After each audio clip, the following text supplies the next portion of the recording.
television. Jesus. Well, and here's the other question I got for you. You know as well as I do. If they started, I'll tell you something. If they started putting me on mainstream television as a spokesperson for the facts, if I were anyone else around me, I would immediately be suspicious of the things I say, because the mainstream media would never put someone on if they were not controlled, or if they didn't want their message to be controlled. Am I correct in that? Oh, absolutely. Yeah. It's a dead giveaway when a person starts appearing on national television like Billy Graham or Pat Robertson, the biggest phonies in the country, because right away you know that they own them and they've bought them. And you can't believe one word they say. Yeah, and I've noticed that there's some of these talk show hosts who've made it onto radio shows like Coast to Coast, which is owned by Clear Channel, and Clear Channel is a company owned by Zionists, and also Sinclair Broadcasting, another one owned by Zionists, and you got to, I don't know. I mean, when you see people on these networks, you got to be, these guys like Fetzer and the rest of them. They're all pointing to Bush Cheney Rumsfeld. Bush Cheney Rumsfeld. It seems to me that they're setting Bush Cheney Rumsfeld up to be the bad guys here, and behind the scenes, all the real bad guys are going to get away with it. Oh yes, they're just cover stories for all the crimes they're committing, and so Rumsfeld is the new evil person, and he's going to walk away free. Nobody's going to do anything with him. That's how Bush relieved him right away, because he's on the way out. That they're going to take care of him. Yeah, and it seems like what we've got here is just a changing of the guard, but really the palace is still run by the same crooks. And behind that is this guy Rahm Emanuel. We did some research on Rahm Emanuel, and could you tell us about what you know about Rahm Emanuel's family and his father? Well, he's out of Chicago, and he's a very powerful.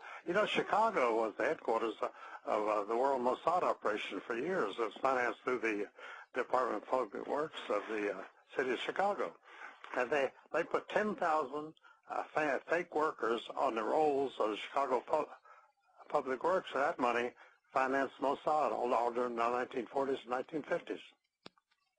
And it was Rahm Emanuel's father that was involved with it? Oh, he was right in the middle of it. He and the Crown family, Henry Crown, the munitions maker, they were behind everything. And Jake Harvey was the boss of Chicago for years.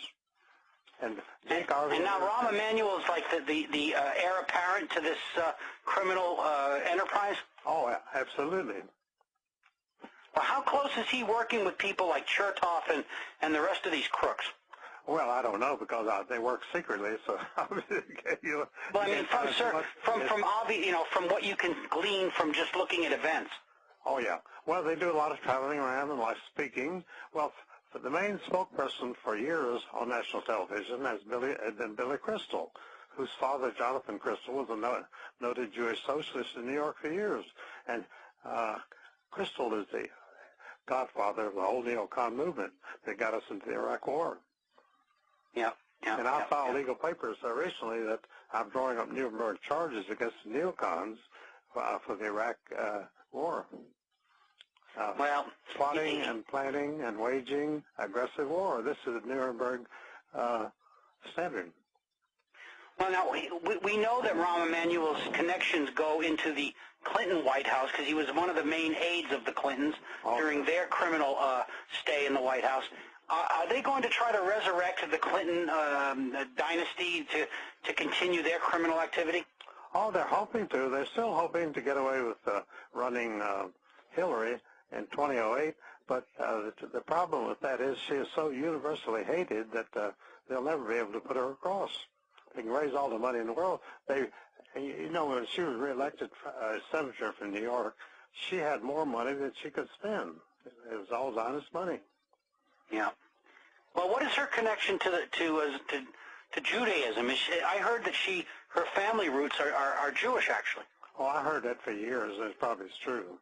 Because whenever you see a meteoric rise like this of an absolute nonentity from nothingness, and the whole national media is 100% behind her, there has to be more to it than appears on the surface. Did you look into William Blythe, William Jefferson Clinton Blythe, and his connection to Rockefeller? Oh yeah, because there's no doubt that he's from the Rockefeller family there in Arkansas. And also he's very close. Bill Clinton's uncle was one of the top people in the Hot Springs Mafia. The Hot Springs Mafia is a branch of the Chicago Mafia, and that ran everything in Arkansas. And they used Arkansas as a jumping point for their drug shipping through the 80s, didn't they? Well, that's why it became the central shipping point at Mena, Arkansas. And because Bill was protecting that stuff. Oh yes, and Oliver North, you see him on television constantly. He always has a program going, and he was the manager of the Mena, Arkansas operation. Yeah. And he presents himself as a Marine, a good American, you know. I've been on the same speaking programs around the country with Oliver North, and he gets mobs everywhere he goes. He gets plenty of money. They love him in Texas. They do they? Oh, yeah. The Texans really think Oliver North's the greatest thing that ever came through the door. How do they get, I mean, you know, what, oh, boy. You wonder, see, they vilify people like you, like me, like Eric, like Christopher Bolin, like... Oh, yes. We're all vilified over here. We're swimming up against a torrent here, and sometimes you know it gets so frustrating when they're giving their accolades and their you know, by your leaves to all these crooks, and they're stopping us with terrible. Well, I mean, I'm attacked every day someplace. Oh yes, it's a barrage of propaganda that never stops. And it is infuriating. It's not frustrating. It's just infuriating to think that people would be so dumb as to endorse these Rockefeller agents. Now, was Rockefeller really put into the money by financing from old Europe and Rothschild money? Wasn't his original fortune? Yeah. He was a $10 a week bank clerk in Cleveland, and the idea that this man could suddenly develop the greatest monopoly in the world. It's just absolutely ridiculous. It was all done by Jacob Schiff, and Jacob Schiff actually grew up in the Rothschild home in Frankfurt, Germany. And he was sent over to America to do the bidding of Rothschild in the 1890s, wasn't he? Wasn't he given the challenge of getting people to agree to the Federal Reserve System? And didn't they run a scam on Pierpont Morgan and wiped out his money? And Morgan ended up going along with it because he had been completely wiped out. I don't know. I heard a story that Morgan was completely destroyed by these Rothschilds, and at the end he had nothing. He was broke at the end. Well, he wasn't destroyed by the Rothschilds. He was created for. He was a Rothschild agent from the very beginning. He was hired by George Peabody, a Rothschild agent in London, and the Morgans were absolutely nobodies. And they created them out of nothing, just like they do Federal Reserve money.